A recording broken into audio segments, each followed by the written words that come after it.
The sun hadn't yet risen when Clara Martins began her day. The city streets still slept, but for her, rest had always been a distant luxury. Dressed in her simple uniform and a white apron worn from years of use, she slipped through the side gate of the Montenegro mansion, where she'd worked for 3 years as a maid. The morning air was cold, and each step reminded her that inside this palace of luxury, she was invisible, the shadow that polished someone else's shine. The imaginary camera follows Clara in a tight close-up, calloused hands, steady breathing, but sharp, alert eyes. In the background, the massive chandeliers sat dark, waiting for the first touch of light, while the pristine marble reflected the opulence of the family who owned it. But as she bent down to pick up a fallen petal from an entryway arrangement, the scene cuts abruptly to something unimaginable in that moment. Clara, dressed in a wedding gown, walking into an imposing hall beside Heir Rafael Montenegro, the most sought-after man in the city. Camera flashes lit her face as dozens of guests whispered, some shocked, others scandalized. A voiceover breaks the silence. She used to clean the floors they walked on, until one day, she ruled over them all. The impact is immediate.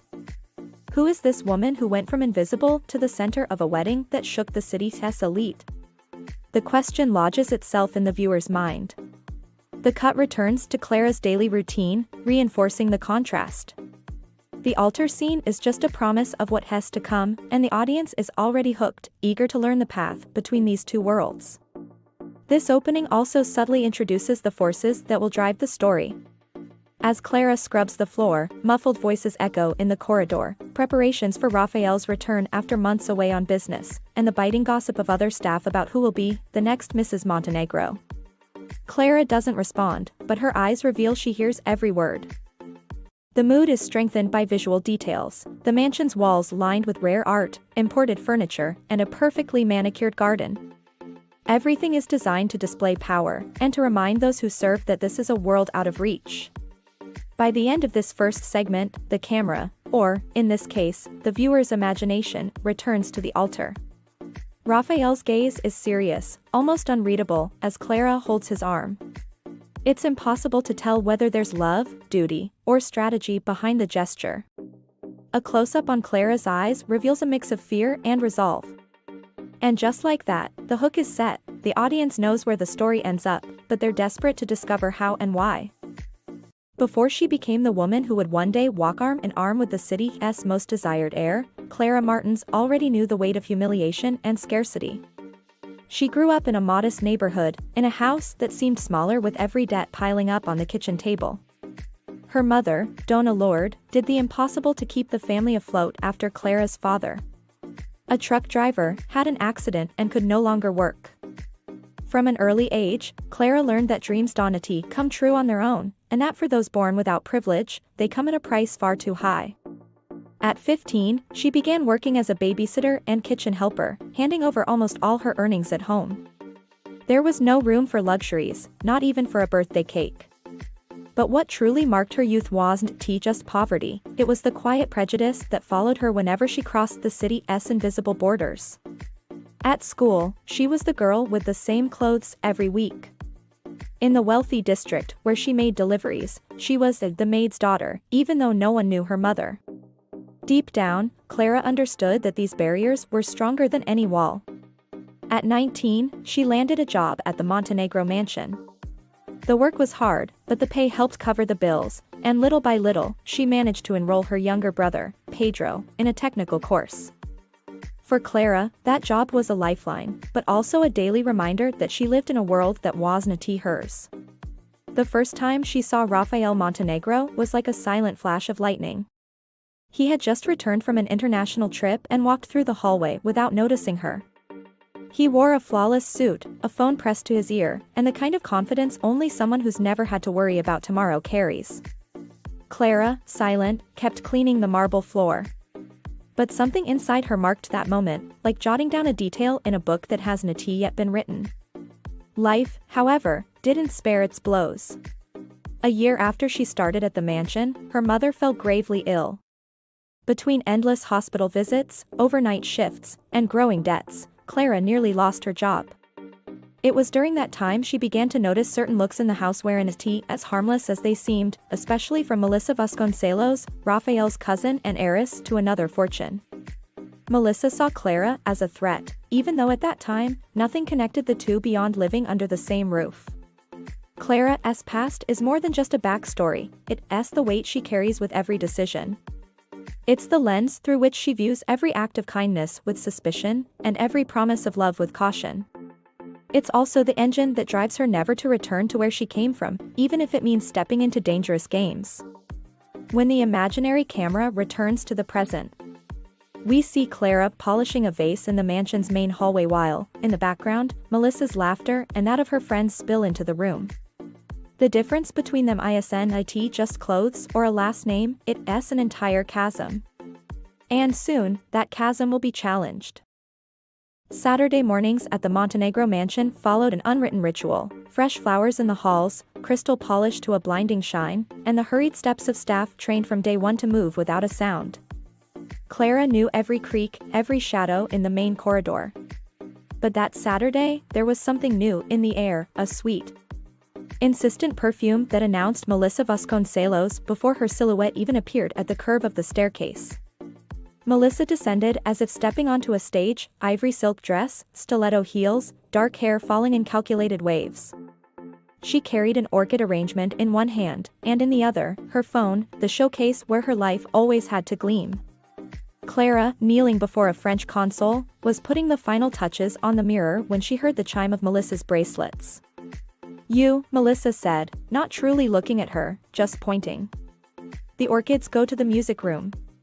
And be careful not to drip water on the jacaranda. It's authentic."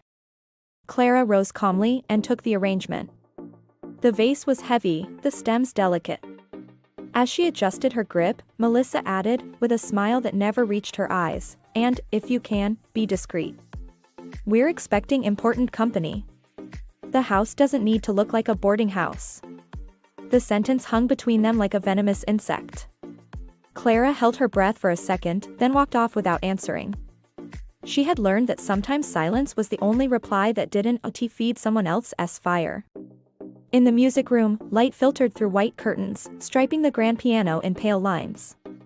Clara tilted the vase, watered the moss just enough, and turned the flowers so they faced the window. She was on her way out when two voices arrived before their owners, Melissa and her friend Barbara, laughing too loudly. "She's graceful, isn't she?" Barbara said, with a faintly condescending tone. "For a maid." "Graceful, yes," Melissa replied, savoring the word. "Which is exactly why we must keep everything in its place." Clara pretended not to hear, but her face grew warm. As she passed them, Melissa stopped in front of her, inspecting her neatly pressed apron as though evaluating a second-hand item. "Quick question, Clara, do you know the difference between elegant and pretentious?" "I believe so, ma'am," Clara said, her gaze steady but respectful. "Good. Then you don't need to wear a ribbon in your hair anymore," Melissa said, pointing at the simple tie holding Clara's ponytail. "It looks like you're trying." Clara touched the ribbon, not out of shame but to confirm it was still there. She smiled faintly. "As you wish, ma'am. I'll remember." She turned to leave. But she'd barely taken 3 steps when the sound of shattering glass sliced through the air. The tray of glasses in Barbara's hands tipped. One glass spun in slow motion, landed on the Persian rug, and rolled to a stop at Melissa's feet. There was a moment of stunned silence, and before reason could settle in, Melissa pointed at Clara. "Look what you did." "Me?" Clara barely had time to explain she'd been facing away. "I never touched the tray." "Don't raise your voice," Melissa said, sweet and lethal. "Call Mr. Alvaro, the butler. This won't be overlooked. That rug is older than your family tree." The words cut deep, but Clara stayed composed. The urge to retaliate gave way to precision. She knelt, carefully gathered the largest shards, protected her hands with a cloth, checked the rug, no stains. When she looked up, the butler was already at the doorway, summoned by Melissa's glance. "What happened here?" Alvaro asked in his habitual tone. "Carelessness," Melissa answered before anyone else. The girl bumped into it. Clara's throat tightened, but she spoke, "Mr. Alvaro, I was leaving." The tray was in Miss Barbara's hands. There was no bump. Barbara hesitated, looking to Melissa for a cue, and Melissa didn't blink. Alvaro took a slow breath, well aware of the theater at play. He was old enough to know that in houses like this, truth had owners. Still, he chose to investigate. "Bring the corridor camera," he told an assistant. "The motion sensor will show it." "Let's see." For a moment, silence turned metallic. Melissa smiled like someone confident their chess move had the king's support. The assistant brought the tablet. Fast-forwarded, Clara passing with the orchids, Barbara adjusting the tray, a misstep, her own. The glass fell. No contact. The footage was undeniable. Barbara coughed awkwardly. Melissa's jaw tightened, but she didn't yield. "The sensor has a delay," she tried. "It might have missed something." Alvaro closed the tablet with the calm of decades in service. "The rug is intact." And Miss Barbara lost her balance. Incident closed. Clara gave the smallest nod of thanks and collected the last shard. Passing Melissa, she heard a low murmur meant for her alone, "Don't get used to it. Today you were lucky." Clara stopped. She could have kept walking. But something, maybe the buildup of small humiliations, maybe her mother's voice saying, "Respect isn't begged for on your knees," made her turn. Her voice came out calm, but firm, "I don't need luck, ma'am. Just the space to work without being accused of what I haven't done." Just a micro-expression from Melissa, a toothless smile, narrowed eyes. The first entry in the file of their rivalry. The afternoon went on with tension simmering. At day's end, Clara carried leftover flowers to the garden. Outside, the air felt fairer. That's when she heard footsteps. Rafael Montenegro crossed between the greenhouse and the path, sleeves rolled up, jacket draped over his arm. It wasn't common to see him there at that hour. He saw her, and for a second, the world seemed to remember who it usually ignored. "Good afternoon," he said politely, ready to keep walking. Clara returned the greeting and would have gone on with her basket, if not for Melissa's voice from the veranda, "Rafael, darling. We need to talk about tonight's dinner." Rafael turned. Melissa reached him in quick strides, her hand landing on his arm with practiced intimacy. His eyes flicked down at her hand, then back to her face, neither welcoming nor rejecting, just protocol. "Later, Melissa," he said briefly. "I'm late." As he walked away, he passed Clara again. It was only a second, less than that, but enough for him to notice the small cuts on her hands. His gaze shifted, from the invisible to the injured. He stopped. "You're bleeding." Clara looked at her hands, only then seeing the red marks. "I'll take care of it," she said automatically. Rafael hesitated, took a handkerchief from his pocket, and offered it. Clara thought of refusing out of instinct, but accepted.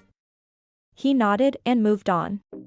Melissa watched from a distance, her jaw subtly tightening, a small sign, but for those who knew how to read signals, it was a declaration of war.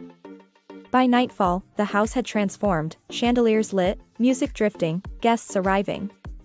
Clara, now with bandaged hands, moved through the hall with the private certainty that a line had been crossed. Not because Rafael had offered her a handkerchief, but because she had finally drawn her own, refusing to be silenced for the convenience of the powerful. Outside, Melissa was furiously typing on her phone, sending invitations, reshuffling the dinner seating, moving pieces, her favorite game board. At the top of the stairs, for a brief moment, she and Clara exchanged a glance without witnesses. It wasn't hatred, it was strategy recognizing strategy. It was the first collision. It wouldn't be the last. And from that Saturday on, every room in the Montenegro mansion would hold an echo of what began that day, two women from opposite worlds, one fighting to stay on top, the other fighting to exist without bowing. Between them, Rafael, still distant. Still unreadable, about to become the axis of a story no one in that house dared to predict. To the public, Rafael Montenegro was a ready-made narrative, heir to the Montenegro Empire, educated at the finest schools, fluent in 3 languages, equally at ease navigating cocktail parties and boardrooms with the same polished smile. Magazines labeled him the most eligible bachelor in the country, and society blogs competed to guess his next romantic conquest. But in private, Rafael lived another story. No amount of gold could mask the weight he felt every time he walked through the family company's doors. To him, every meeting was a minefield where old interests clashed with modern ideas, and every party hosted by his mother, Donna Helena, was yet another stage where his face had to maintain a performance that no longer felt like his own. That dinner at the mansion began like so many others, background music carefully chosen by Helena, strategically placed guests, crystal glasses sparkling under warm light. Rafael descended the stairs with measured steps, aware of every gaze following him.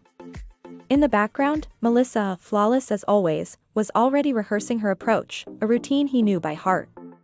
But Rafael's attention was elsewhere. His brief encounter in the garden with Clara, the employee who, unusually, hadn't lowered her eyes, lingered in his mind. It wasn't just the blood on her fingers or the way she refused to play the victim, it was the calm firmness in her posture, as if saying, "I know who I am, and that's enough." It stood out in a circle where every gesture was calculated to impress or seduce. Throughout the dinner, Rafael played his role, talking with investors, listening to politicians' anecdotes, and laughing at comments he didn't find funny. But now and then, his gaze drifted to the entrance, where Clara passed by serving drinks, careful not to hold eye contact for more than a second. Between them, there was an almost invisible field of recognition. Meanwhile, Melissa moved like a chess piece that knew exactly where to go. She toasted with the right people, told stories that placed her at the center, and, whenever possible, found ways to mention her long-standing friendship with Rafael, subtly reminding everyone that she belonged in that territory. It was a constant marking game that Rafael noticed but rarely challenged.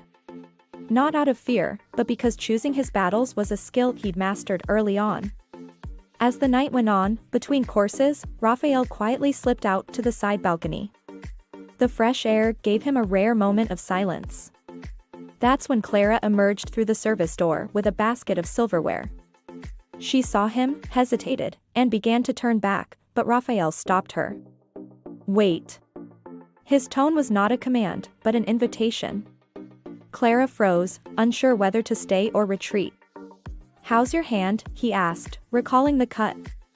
"It's better now, sir." The formality came automatically, like armor. Rafael studied her face for a moment. He wanted to ask more, but knew that in this world, too many questions could turn into dangerous rumors. Still, before she could leave, he added, "It's not always easy to keep your composure in here." There was more weight in his words than they revealed. Clara said nothing, but the faint lift of her eyebrows showed she understood the subtext. He smiled, a short, genuine smile. Different from the ones he wore in the dining hall, and returned to the party. When he stepped back inside, Melissa was already waiting, glass in hand, eyes sharp. She wouldn't ask anything, not yet, but she would record everything. To her, any deviation from the script was a sign the game needed recalculating. Rafael, however, climbed the stairs differently this time. For the first time in a long while, he felt that something, or someone, might actually change the narrative written for him. And that possibility, however distant, made him feel less like a prisoner heir, and more like a man who could still choose. Melissa Montenegro had always believed love was a game of influence, and she knew the rules by heart. She'd grown up watching her mother steer conversations at gala dinners, sealing deals without ever raising her voice. For Melissa, winning Rafael was never about romance, it was about inheritance, prestige, and, above all, control over the social chessboard. That morning, the sun had barely broken through the mist over the mansion's gardens when Melissa was already seated at her vanity, perfecting the sharp line of her eyeliner. Adjusting the pearl necklace she'd inherited from her grandmother, she felt her phone vibrate. A notification from Patricia, one of those friends she kept for convenience, lit up the screen, a discreet photo taken during the previous night's dinner. In it, Rafael stood on the balcony, speaking with Clara.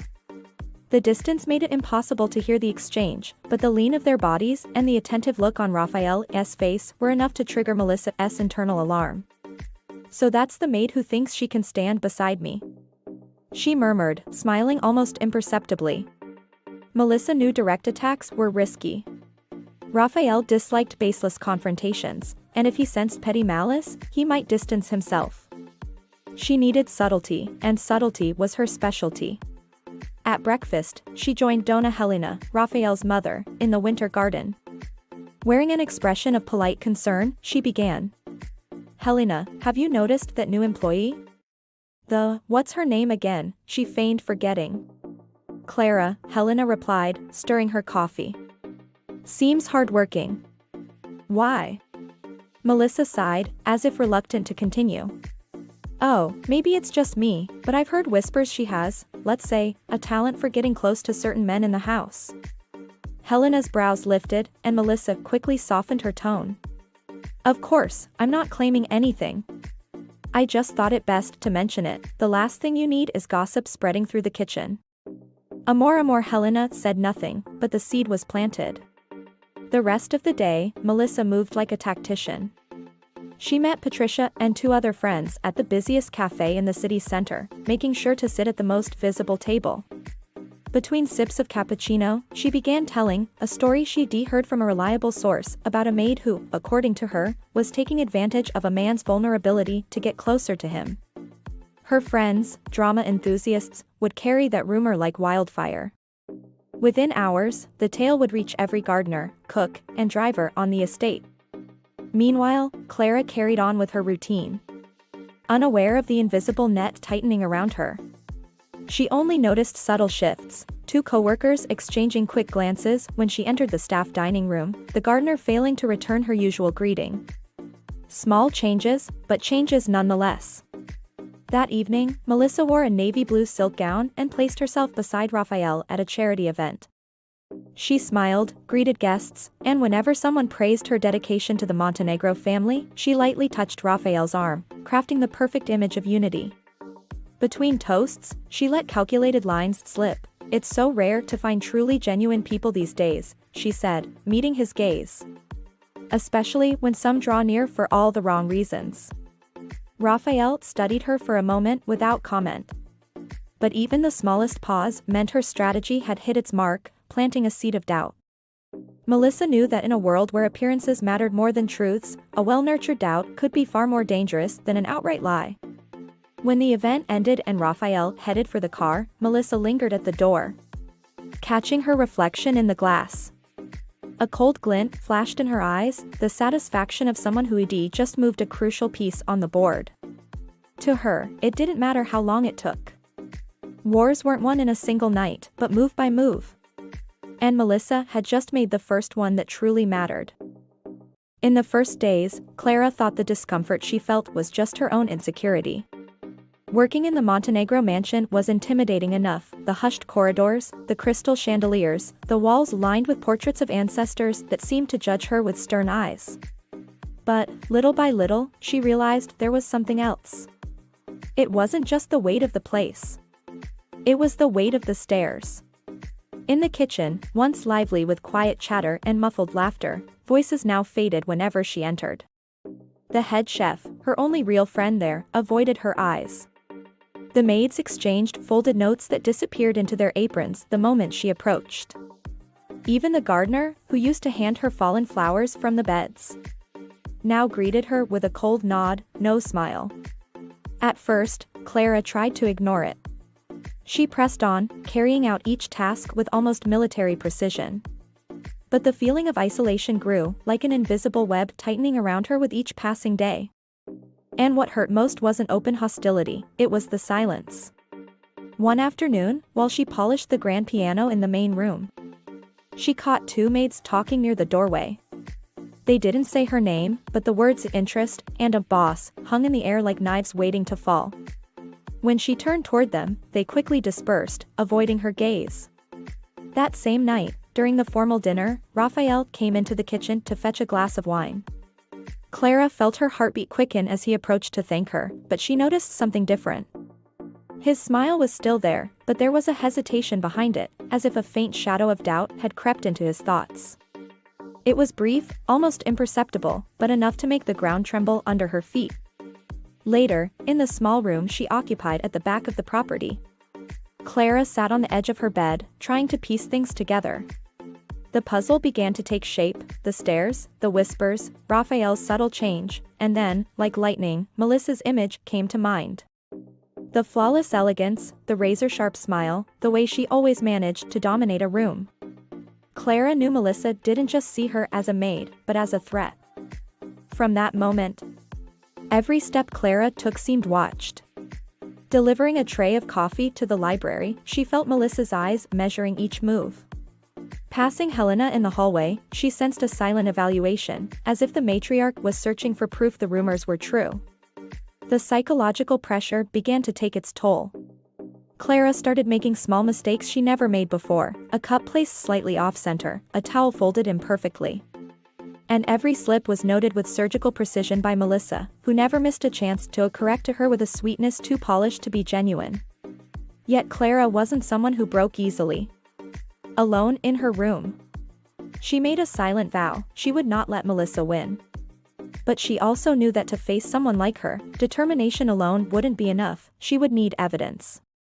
And deep down, Clara understood that any wrong move could be turned against her. Meanwhile, from a distance, Melissa watched with quiet satisfaction. The strategy was working. Clara's confidence was cracking, and Raphael was slowly being drawn into the haze of suspicion she had crafted. For Melissa, it was only a matter of time before the maid was seen as an intruder and removed for good.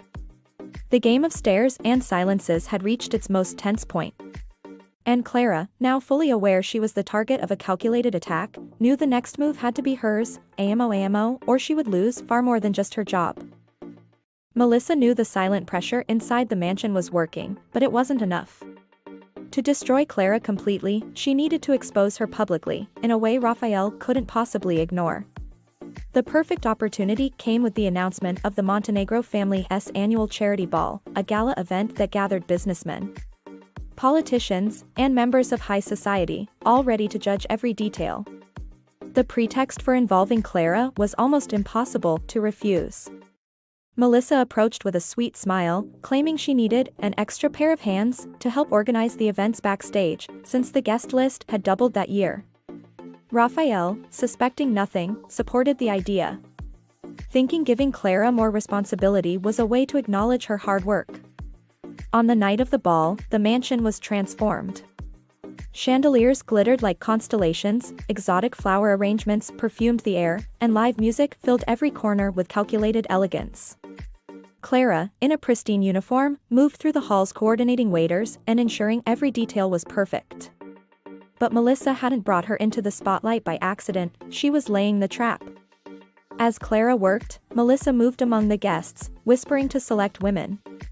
One sly sentence, "Have you noticed the way the boss looks at her?" was enough to plant seeds of doubt.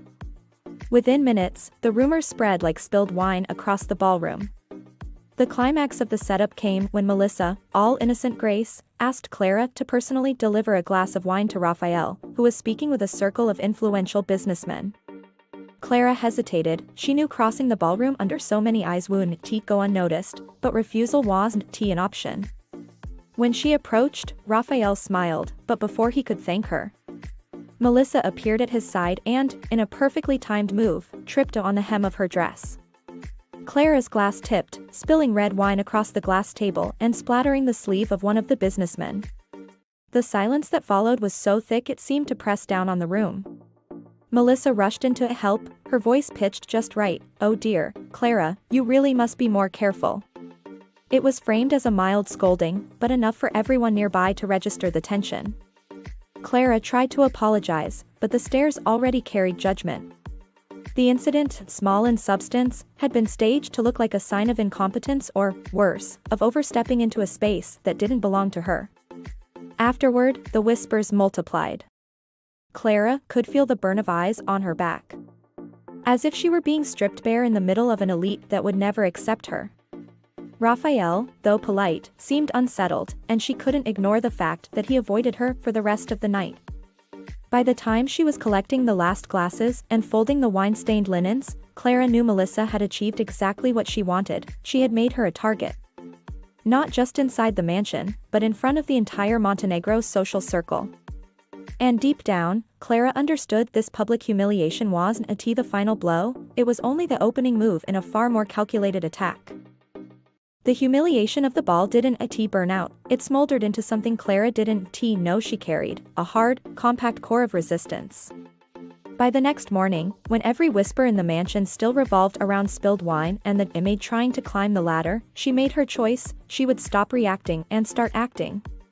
If this war was fought in appearances, she would win it with proof. Her first step was a silent request for help. She went to Alvaro, the butler with decades in service, the same man who had called up hallway camera footage weeks earlier to clear her name. She found him in the silver pantry, conducting inventory with his usual precision. "I need to understand what happened at the ball," she said plainly. "That wine spill was staged. I saw Melissa trip on her dress where there was nothing." Alvaro set his pen down and studied her for a beat too long. "This house has more eyes than the guests imagine," he said at last. "But eyes are only useful if someone has the courage to look at what they show." He led her through a narrow corridor behind the library, opened a concealed door, and revealed the small security room, monitors, archived footage, and a tidy catalog of dates. It wasn't a spy's bunker, it was the house's memory.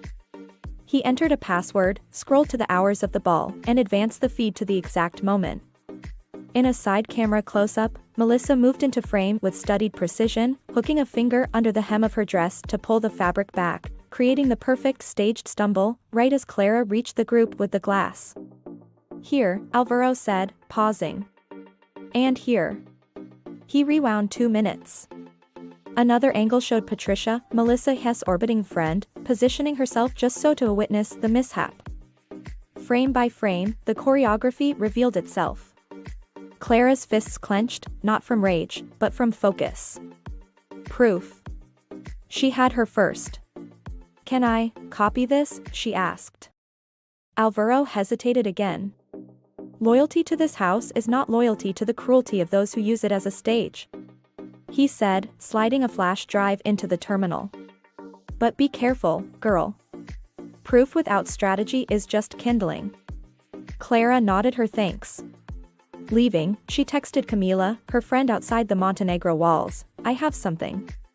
Need to dig deeper." Camila's reply came in under a minute, "Meet me at 10 p.m, bring the drive." Before that meeting, Clara had another thread to follow, the envelope Melissa had handed Raphael at the Gallery Cafe weeks earlier. That memory blinked like a beacon. If it was part of the game, it could lead to the rest of the tangle. She mentally retraced routines, schedules, the way Melissa roamed freely through the administrative wing. And she recalled a blue folder, always within reach, that traveled to and from the late Augusto Montenegro's office, now a locked archive, in name only. That afternoon, she volunteered to deliver freshly pressed clothes to the gala wardrobe room, next door to the old office. Crossing the corridor, she saw Donna Helena entering with a consultant of opportunity and risk. She waited until they left, checked her watch, took a breath, and slipped inside the silent room where time had stopped the day Augusto died. On a high shelf, the blue folder. It wasn't locked. Inside, contract copies, notes in a familiar hand, Melissa's, and at the bottom, an old charity receipt to a shell NGO, whose board included Barbara and the same lawyer who now accompanied Melissa to events. Clara photographed each page, cataloging them with care. Among the papers, an old printed email caught her eye.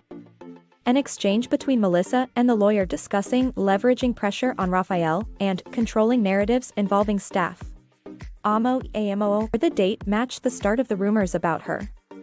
A chill ran down her spine, followed by a blade-sharp clarity. The rumor machine was institutional.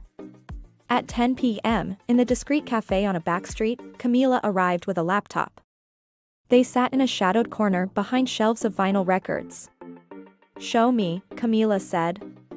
Clara opened the folder, the video of the staged stumble, the document photos, the printed email. "This doesn't just kill the gossip," Camila said, typing fast. "This exposes the playbook." And, she zoomed in on the receipt, this could link a fraudulent donation to Melissa Hess' network. If the lawyer is the same, it's traceable. Camila pulled up a public registry. The NGO had received hefty deposits during election years and funneled funds to event companies tied to Melissa Hess' friends. Nothing criminal yet, but patterns. And patterns, in the right hands, speak volumes. You planning to confront her? Camila asked. Clara looked at the flash drive. Then around the cafe, at a couple laughing, oblivious that, a few tables away, the social tectonics of a mansion were shifting. Not yet. If I drop this on Raphael's lap now, I become the hysterical maid making up conspiracies. She breathed in. First, isolate the pieces. Then, I flipped the board. The prep began the next day. Clara chose Alvaro as her bridge. And Dona Lucia, the retired family archivist, informal guardian of its memory, as her living record. She visited with cornmeal cake and gentle questions. In 30 minutes, she had stories of Melissa, as a teenager, forging signatures to book a hall in the family's name and pressuring suppliers for discounts under threat of losing the Montenegro account. Nothing that would sway a judge outright, but character scaffolding for the paper trail. With the net in place, Clara staged her pivot. Through Alvaro, she requested a private meeting with Dona Helena, not to accuse, but to protect the house. She came with flowers from the garden and the respect she always showed. Plus an envelope containing 3 items, a photo of the receipt, a print of the email, and a flash drive labeled bail. She set it on the tea table. I'm not here to ask you to believe me, ma'am, she said steadily. I'm here to ask you to see. Helena, accustomed to intrigue, recognized something rare in Clara's bearing, an absence of theater. She inserted the drive into her laptop. When the freeze frame of the staged stumble appeared, her face barely changed, but the tightening of her lips betrayed her understanding of what this meant, inside and outside the house. Who else has seen this? She asked, bluntly. Me, Mr. Alvaro, and a friend outside who knows how to keep a secret, Clara replied, holding her gaze. I don't want scandal. I want peace to work, and for you to know who's using your surname as a weapon. Amo y amo meu. Helena closed the laptop, hands braced on the table, structures shifting behind her eyes. Leave this with me, she said, in a tone that brooked no reply. And, Clara, don't tell Raphael. Not yet. When Clara left, her knees finally registered the tension of the past days. She leaned on the hallway rail and took a deep breath. It wasn't victory yet, but for the first time, the weight of the stairs felt lighter. She was no longer the target, she was the voice pointing to the scope. In the opposite wing, Melissa received a short text from the lawyer, "We need to talk. Urgent." Her reply was automatic, today, 7 p.m., same place. She didn't realize that this time, the same place already had eyes no longer on her side. Clara crossed the garden with steady steps. The night carried a cleansing wind, and deep down, she knew, the counterattack had begun. The next move wouldn't be to humiliate, it would be to unmask. And when the mask fell, there would be no whispers left. Only truth. And in that house, truth was the only thing sharp enough to crack marble. Dona Helena Hess' request for Clara to keep silent was never a retreat, it was the move of someone who knows exactly where each piece weighs most. The next day, an informal invitation gathered the small circle that truly decided the family's course in the mansion's library: Helena, Raphael, Alvaro, the family lawyer, and, by mere convenience, Melissa. Clara was summoned as service support, a tea tray, a notebook for minutes, but she knew this time she wouldn't just be a background figure. The library smelled of leather and old paper. Helena, back straight, opened the meeting without preamble. We need to align facts. There was an incident at the ball. I want the full truth today. No half sentences. Melissa's lips curved in a delicate smile. Oh, Aunt, it was just a little accident. These things happen. Raphael's gaze met Clara's for a second, as if seeking a compass in a sea of versions. Helena gestured to Alvaro, who set a laptop on the table. The screen lit up. The video played without introduction, the ballroom, the glasses, Clara approaching, and Melissa, 2 steps to the right. Hooking her own dress with a finger to create the perfect, calculated trip. Frame by frame, coincidence became choreography. For several seconds, no one spoke. The background hum of the video music, murmurs, seemed to echo in the wood-paneled room. Raphael placed his hands on the table, jaw tight. "Melissa," he said, voice low. "Why?" She tried to laugh it off. "You know how it is, Rafa. The pressure, the nerves, if needed, I'll apologize to the staff." "It wasn't my intent," Helena's tone cut clean. "Show the next one." Alvaro switched windows, a photo of the charity receipt from the blue folder, highlighting the Shell NGO, then the printed email between Melissa and the lawyer, containing the phrases, leveraging pressure on Raphael, and controlling narratives involving staff. The dates matched the start of the quiet campaign against Clara. This time, the room didn't breathe. The lawyer cleared his throat, clearly troubled by his own signature on one of the documents. Helena's stare pinned him silent. "I can explain the context," Melissa ventured, voice cracking slightly. "Image management, Aunt. You know sometimes you need to guide stories." "Guiding isn't fabricating," Helena shot back. "And it's not using the Montenegro name as a tool for humiliation inside my house." Raphael turned to Clara, not with pity, but with a recognition that stung. "And I believed the whispers," he admitted, more to himself than to anyone. "I let doubt speak for me." Sensing the tide shift, Melissa played her last card, turning guilt into attack. "Really, Raphael? You'll turn against me for a servant who's clearly taken advantage of the situation?" She swung to Helena. "Aunt, you know what's at stake. This house has always been impeccable because we control what's said about us. This girl, Clara, has a name." Helena lifted a hand, and silence fell like a curtain. "And unlike you, she brought me facts. I don't run this family on gossip." Melissa wavered between outrage and calculation. "So that's it? You're pushing me out over a misunderstanding?" Helena leaned forward, each syllable deliberate. "We're not pushing anyone. But we are setting boundaries. From today, you step away from event management, you stop speaking in this house's name. And you return any contracts you signed on our behalf. If there are more surprises in those documents, I'll hand them to the prosecutor I've owed a call for years." For the first time, Melissa's polish cracked. "You wouldn't do that to me." Raphael nodded, his gaze steady for the first time. He faced Melissa. "Enough. From today, no more. I own what I did wrong and start over with those who deserve truth. And you, step back. No more invitations, no more maneuvers." Melissa glanced around like a cornered animal, sought the lawyer, who avoided her eyes. She turned to Clara, trying to summon her oldest weapon, humiliation. "Enjoy it, dear. Your little fairy tale ends when he tires of your poor girl drama." Clara didn't need to answer. The room answered for her. Alvaro closed the laptop with quiet force, Helena rose, ending the meeting, and Raphael stepped to Clara's side. No touch, no performance. Just presence. "The meeting's over," Helena said.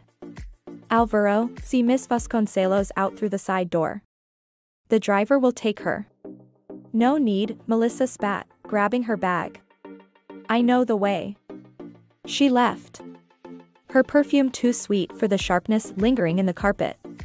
When the door shut, the library seemed bigger. Raphael exhaled heavily. "Clara, he began, but she stopped him gently. "Not today." Her tone was soft but firm. Today was about clearing the air. Words are better chosen when the air's breathable. Helena watched the exchange with a rare glint, not easy approval, but respect. "Clara," she said, "this house has always demanded more from the invisible than from the heirs. You made us look. That has a price, and a value. If you want, we can move you to the administrative wing, away from those who'd target you, close to those who need your clarity." Clara thought for a beat. "I'm grateful, ma'am. But, if you allow, I'd rather stay with the team, at least for now. I want to finish what I started with dignity. I like reminding myself why I climb each step." Helena nodded, satisfied with an answer that sought not status, but meaning. "As you wish." Raphael walked Clara to the corridor. The mansion sounded different now, less metal, more air. "Thank you," he said simply. "For not making this a spectacle. For giving me the chance to act, not just pose." Clara smiled faintly. "Truth doesn't need a stage. Just light." He hesitated, "Can I try again?" "Not with you. With me. So one day I can ask you to try with me too?" She didn't promise, didn't refuse. "Start where it matters," she said, pointing to his chest. "The rest follows." When Clara returned to the pantry, Camila's short text was already on her phone. "Wind change there?" She replied, "Changed." Finally. At the side exit, Melissa walked quickly, her heels striking the floor like a metronome warning that her story wasn't done. But for the first time, there was no audience. Without a stage, her shadow was just shadow. From the veranda, Helena watched her niece leave and closed her hand around the flash drive. In families like hers, she knew, downfalls were rarely endings, they were pauses. What came next would demand the same as always: clarity, boundaries, and courage. Clara crossed the garden toward the kitchen. The sky felt higher. There was no loud victory, but there was something deeper: the restoration of her name. From the Maid to Clara, with a voice, with a place, and with the choice of how to move forward. In the ballroom's far horizon, another night was already taking shape. The ending was near, not like a fairy tale, but as the transformation of someone who had learned to walk marble floors without asking permission, and without losing the way back to herself. The next day dawned with an unusual silence in the mansion. It wasn't the tense quiet that precedes conflict, but a new, almost strange calm, as if even the walls had rested. Clara woke before her alarm, not because she had to, but because she felt something inside her had fallen into place during the night. In the pantry, Camila was making coffee. "So, has the storm passed?" she asked, half laughing, half cautious. Clara took a cup and replied, "The storm has passed. But the ground is still wet."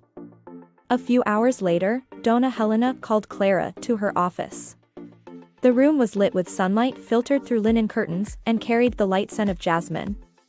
Helena spoke in a different tone, not that of a demanding employer, but of someone recognizing an equal. "Clara, yesterday you showed that you're not only capable of enduring pressure, but of using it to your advantage. That's not common. I want you to know that, if you wish, there are doors open for you here." Clara smiled in gratitude but didn't ask for positions or privileges. "Thank you, ma'am. But what I want most right now is to finish my contract with my head held high. Not because of what happened, but for myself." Helena nodded, satisfied with the firmness of her answer. "Very well. Then keep going. And remember, the Montenegro name can open doors, but dignity opens paths." Meanwhile, Melissa spent her last days in the mansion gathering her belongings and avoiding eye contact. The aura of power that once surrounded her seemed to have dissolved. In the halls, the whispers were no longer about the maid who wanted to rise too high, but about the heiress who brought herself down. That afternoon, Raphael found Clara in the garden. There was no rush in his steps, only the need to come closer.